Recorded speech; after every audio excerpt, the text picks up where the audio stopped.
مریم نواز شریف کے متعلق چونکا دینے والے حقائق۔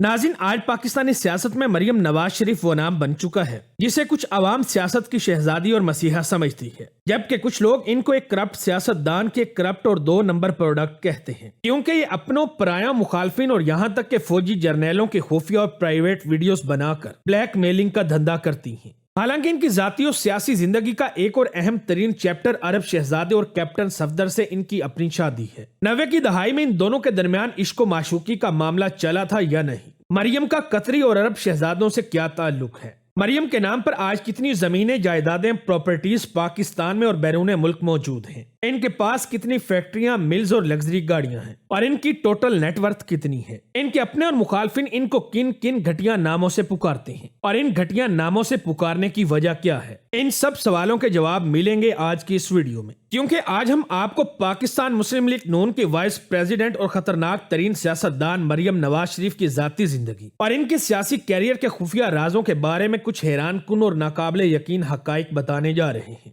لہٰذا ویڈیو کو آخر تک ضرور دیکھیں۔ مریم نواز کا پورا نام مریم نواز شریف ہے اور ان کو مریم صفدر کے نام سے بھی پکارا جاتا ہے، مگر سیاسی طور پر ان کو ویڈیو والی سرکار بھی کہا جاتا ہے۔ یہ 28 اکتوبر 1973 کو لاہور میں پیدا ہوئی۔ مریم کے والدین کا نام نواز شریف اور کلثوم بٹ ہے۔ ان کا خاندان کشمیر سے تعلق رکھتا ہے۔ حسن نواز اور حسین نواز ان کے بھائی ہیں جو ملک سے باہر امریکہ اور یورپ میں رہتے اور مختلف کاروبار کرتے ہیں، جبکہ سابقہ وزیر اعظم شہباز شریف ان کے چچا اور حمزہ شہباز ان کے چچا زاد بھائی ہیں۔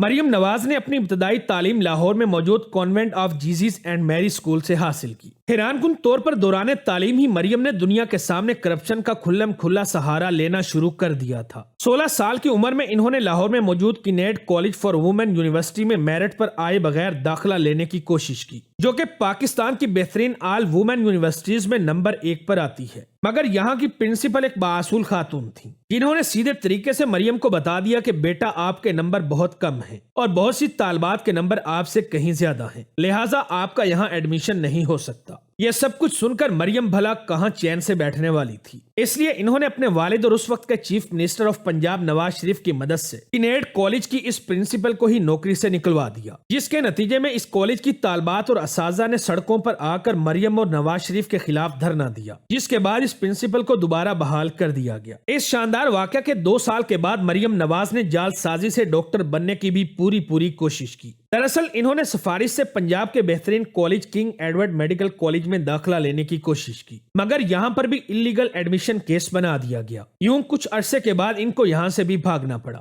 آج مریم نواز سے ان کی ایجوکیشن کے بارے میں پوچھا جائے تو یہ دنیا کو بتاتی ہیں کہ انہوں نے پنجاب یونیورسٹی لاہور سے انگلش لٹریچر میں ماسٹرز کیا ہوا ہے، جبکہ پولیٹیکل سائنس میں PhD کی ڈگری حاصل کی ہے، مگر ان ڈگریوں کی حقیقت یہ ہے کہ انہوں نے یہ ڈگریاں اس وقت کے پنجاب یونیورسٹی کے وائس چانسلر کو پیسے دے کر خریدی تھی۔ اسی لیے 2014 میں لاہور ہائی کورٹ میں مریم نواز کی ماسٹرز اور PhD کی ڈگریز کو بھی چیلنج کر دیا گیا تھا۔ آج بھی ان کی یہ دونوں ڈگریاں الیکشن کمیشن آف پاکستان نے قبول نہیں کی، مگر صوبہ بلوچستان کے نواب اسلم ریسانی کی طرح مریم نواز بھی بخوبی جانتی ہیں کہ ڈگری ہوتی ہے، چاہے اصلی ہو یا جعلی۔ مریم نواز کی عشق و معشوقی سے بھرپور زندگی کے بارے میں بہت سی کہانیاں مشہور ہیں۔ یہ 18 سال کی تھی جب ان کی ملاقات کیپٹن محمد صفدر ایوان سے ہوئی، جو کہ ان دنوں prime minister of Pakistan Nawaz Sharif کے اسپیشل باڈی گارڈ اور پاک فوج کے ایک معمولی سپاہی تھے۔ ان دونوں کے درمیان پرائم منسٹر ہاؤس میں ہی بول چال اور خوشگوار ملاقاتیں ہونا شروع ہوئیں۔ اس کے بعد کیا کچھ ہوا یہ تو آپ سب لوگ ہی جانتے ہیں، مگر کچھ لوگ کہتے ہیں کہ 19 سال کی عمر میں مریم نے کیپٹن صفدر کے ساتھ بھاگ کر شادی کی، اور شادی کے کچھ عرصے کے بعد جب دونوں کو گھر والوں نے قبول کر لیا تو مریم نے اپنے شوہر کے ساتھ واپس آ کر اپنے رئیس گھر والوں کے ساتھ رہنا شروع کر دیا، جبکہ کہانی کا ایک دوسرا رخ یہ بھی بتاتا ہے کہ ان دونوں کی پیار بھری ملاقاتوں کے درمیان ہی نواز شریف اچانک نانا بننے والے تھے، یعنی کہ کیپٹن صفدر نے مریم نواز کو شادی سے پہلے ہی پریگننٹ کر دیا تھا۔ اس لیے شریف فیملی نے شرمندگی سے بچنے کے لیے جلد از جلد مریم اور صفدر کا نکاح پڑھا دیا تاکہ آگے چل کر دنیا کی باتیں نہ سننی پڑیں۔ کیپٹن صفدر ایوان کے ساتھ شادی کے بعد آج مریم نواز کا ایک بیٹا جنید صفدر اور 2 بیٹیاں ماہنور اور مہر النساء بھی ہیں۔ ان کے تمام بچے نہ صرف شادیاں کر چکے ہیں بلکہ مریم نواز آج بہت سے بچوں کی نانی بھی بن چکی ہیں، جس کی وجہ سے ان کے سیاسی مخالفین ان کو نانی 420 کہہ کر بھی پکارتے ہیں۔ مریم نواز اور ان کا خاندان پاکستان کا کتنا زیادہ خیر خواہ ہے، اس بات کا اندازہ اب اس بات سے لگا سکتے ہیں کہ سال 2015 میں ان کی بیٹی کی شادی پر مہمان خصوصی کوئی اور نہیں بلکہ Indian prime minister Narendra Modi آئے تھے۔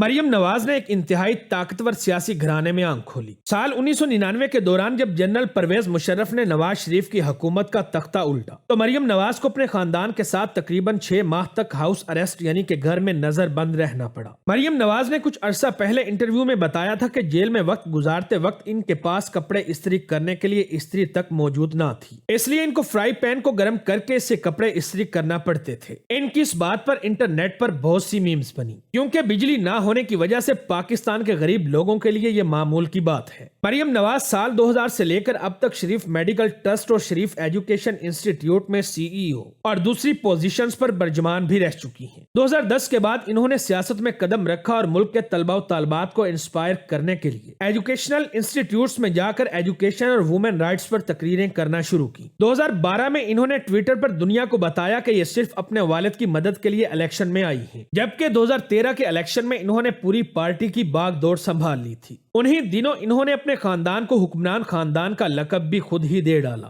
2014 میں جب مریم نواز شریف کو پرائم منسٹر یوتھ پروگرام کا چیئرمین لگایا گیا تو پورے پاکستان میں ان کے خلاف آواز اٹھائی گئی اور ان پر حکومت کا پیسہ کھانے کا الزام بھی لگا، جس کے بعد ہائی کورٹ نے ان کو اس عہدے سے ہٹا دیا۔ 2017 میں ان کو BBC کی ٹاپ 100 وومن اور دنیا کی 11 سب سے پاورفل خواتین کی لسٹ میں بھی شامل کیا گیا۔ 2015 سے لے کر آج تک مریم نواز کو کئی بار جیل کی ہوا بھی کھانی پڑی۔ جولائی 2018 میں ان کے خلاف ایون فیلڈ ریفرنس کیس کا فیصلہ آیا اور ان کو 7 سال قید بمشقت کی سزا سنائی گئی، جبکہ اس کے ساتھ ساتھ ان پر 10 سال کے لیے الیکشن لڑنے پر بھی پابندی لگا دی گئی۔ 3 اپریل 2016 کو پاناما پیپر لیکس کا واقعہ ہوا تو پوری دنیا کے بہت سے امیر افراد کے نام کرپشن میں سامنے آئے، جن میں مریم نواز اور ان کے پورے خاندان کا نام بھی شامل تھا۔ عمران خان کی جماعت PTI نے جب عدالت کے سامنے ان کی کرپشن کا ذکر کیا تو پورا ایک پنڈورا باکس ہی کھل گیا اور یوں یہ کیس عدالت کے علاوہ قوم اور میڈیا کی نظروں میں بھی مہینوں چلتا رہا۔ 28 جولائی 2017 کو معزز عدالت نے یہ فیصلہ سنایا کہ نواز شریف اور ان کے خاندان کے افراد نے اپنے اختیارات سے زیادہ پیسے کمائے ہیں اور اپنے اختیارات سے زیادہ وسائل کا استعمال کیا ہے، جس کے بعد مریم نواز اور ان کے والد کو سزا سنا دی گئی اور نواز شریف کو تیسری بار وزارت عظمیٰ سے نکال باہر کیا گیا۔ اس کیس میں نواز شریف کے خاندان کا اصل چہرہ دنیا کے سامنے بے نقاب ہو گیا۔ آج بھی پاناما کیس کی وجہ سے ہی مریم نواز کو لوگ پاناما رانی یا کیلیبری فونٹ کوئین کہتے ہیں۔ مریم نواز پچھلے 20 سالوں سے یہ کہتی چلی آ رہی ہیں کہ یہ ایک غریب خاتون ہیں جن کے نام پر کچھ بھی نہیں اور یہ اپنے امی ابو کے گھر میں رہتی ہیں۔ ثنا بچا کو انٹرویو دیتے ہوئے انہوں نے 2011 میں کہا تھا کہ ان کی لندن میں تو کیا پاکستان میں بھی کوئی پراپرٹی موجود نہیں، مگر پاناما کیس کے دوران پتہ چلا کہ شریف فیملی کے لندن والے فلیٹس کی اصل مالک کوئی اور نہیں بلکہ مریم صفدر خود ہیں۔ انہوں نے جان بوجھ کر سپریم کورٹ آف پاکستان کے آگے جھوٹی دستاویزات جمع کرائی تھی۔ 2018 میں انہوں نے الیکشن کمیشن آف پاکستان کے سامنے یہ اقرار کیا کہ یہ 1 بلین پاکستانی روپے سے زیادہ کی مالکن ہے۔ اس کے ساتھ ساتھ یہ 1506 کنال ایگریکلچر لینڈ اپنے نام رکھتی ہیں، جبکہ یہ کروڑوں ڈالرز پاکستان اور پاکستان کے باہر پرائیویٹ کمپنیوں میں انویسٹ بھی کر چکی ہیں۔ اس کے ساتھ ساتھ 24 ستمبر 2022 کو مریم نواز کی ایک آڈیو کال بھی لیک ہو گئی، جس میں یہ اپنے چچا اور اس وقت کے پرائم منسٹر شہباز شریف سے یہ کہہ رہی تھی کہ یہ بھارت سے پاور پلانٹ امپورٹ کروانا چاہتی ہیں جس کے ذریعے یہ اپنے داماد کے بزنس کو فائدہ پہنچائیں گی۔ مریم نواز کی زندگی کا سب سے نیا واقعہ ان کے بیٹے کی طلاق ہے۔ جنید صفدر کی شادی 2021 میں عائشہ نام کی ایک خوبرو لڑکی سے ہوئی تھی جو ایک کھرب پتی بزنس مین سیف الرحمان خان کی اکلوتی بیٹی ہیں جو خود قطر میں بزنس کرتے ہیں۔ شادی سے پہلے یہ ریڈکو انٹرنیشنل کی ڈائریکٹر تھیں جو کہ قطر میں موجود ایک بہت بڑی کمپنی ہے۔ شادی کے بعد ان دونوں کے معاملات بری طرح خراب ہو گئے کیونکہ جنید صفدر اپنی بیوی کے ساتھ مار پیٹ کیا کرتے تھے، اسی لیے 12 اکتوبر 2023 کو ان دونوں کے درمیان طلاق ہو گئی اور اس طلاق کے پیچھے بھی مریم نواز کا نام ہی سننے میں آ رہا ہے۔ تو دوستو یہ تھے مریم نواز کی زندگی اور ان کے سیاسی کیریئر کے حوالے سے کچھ حیران کن حقائق۔ اگر آپ کو کوئی ایسا فیکٹ معلوم ہے جو اس لسٹ میں ہونا چاہیے تھا تو کمنٹ کر کے ضرور بتائیں۔ ویڈیو اچھی لگے تو دوستوں کے ساتھ فیس بک، واٹس ایپ اور دیگر سوشل میڈیا سائٹس پر بھی شیئر کریں۔